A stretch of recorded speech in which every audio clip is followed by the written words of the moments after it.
Salut à toutes et à tous, ici Fourmi74. Ça faisait un petit moment que j'étais pas passé sur YouTube et aujourd'hui je vais vous faire des petites intros fourmis Camponotus nicoparensis. Et voici le petit nid building de notre bon compatriote Patrice qui n'est plus là, en hommage à lui. Voilà, tout se passe toujours très bien. Alors comme vous pouvez le voir en haut, j'ai mis un peu de liège de bouchon pour absorber un peu plus d'humidité. Vous pouvez voir quel hydromètre, tac, toujours à peu près à 60-70% de hygrométrie. Tac, alors bon, comme il y en a beaucoup qui me disaient oui le nid est trop grand. Certes il est un peu grand mais bon elles sont débrouillardes, je vous montrerai après.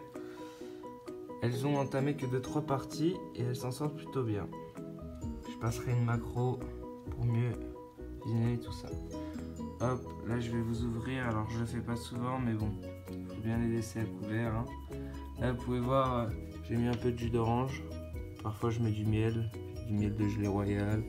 J'ai acheté aussi un miel très rare sur une boutique en ligne qui s'appelle Miel et une nuit. Alors c'est pas un placement de produit, hein, je l'ai payé. Et c'est vraiment du miel, l'un des plus chers du monde, le miel du Yémen. Et je pourrais vous montrer. Hop. Il y en a plus beaucoup, hein. J'ai acheté pour les fourmis et un peu pour moi. Voilà. Et c'est vraiment la frappe atomique. Je vous laisserai aller voir leur chaîne si vous voulez un peu de miel pour offrir à la copine ou à la famille.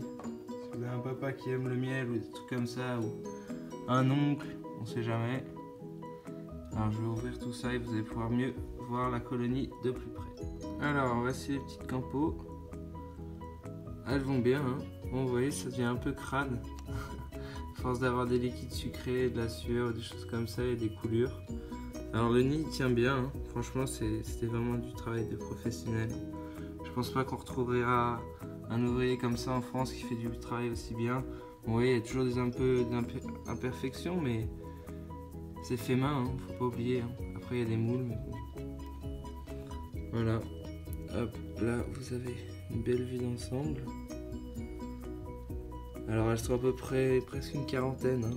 Je vais pas vous les compter tous, hein, mais ils sont un peu répartis à peu près tous dans le nid. Bon, allez, je vais vous passer une petite macro. C'est parti. Alors voici la mamie reine, hein. Ça fait longtemps qu'on l'avait pas vue, mamie Janie. Toujours aussi magnifique, un peu ce noir ébène avec ses reflets un peu bruns aux cheveux là. Alors comme vous pouvez voir, il y a pas mal de nouvelles ouvrières, hein. Ça pond assez bien. On peut voir leur gaste bien rempli. Ça c'est le miel d'avant que j'ai mis de gelée royale qui est assez crémeux. Voilà. Elles vont plutôt bien. Pas fait de diapose parce que c'est une espèce exotique.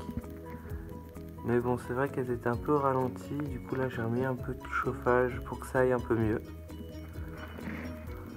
Voilà, voilà. Alors, où il y en a là, qu'est-ce qui se passe par ici? Petite grappe d'œuf. Tac. Alors, elles sont vraiment trop chaudes. Ouais, ça me rend. Il n'y aurait pas une petite trophalaxie que je pourrais vous trouver là? Alors là aussi des belles grappes d'œufs. Ouais, c'est même plus des grappes d'œufs, c'est des larves. Alors attendez, il y a ça. Voilà. Pas de trophalaxie.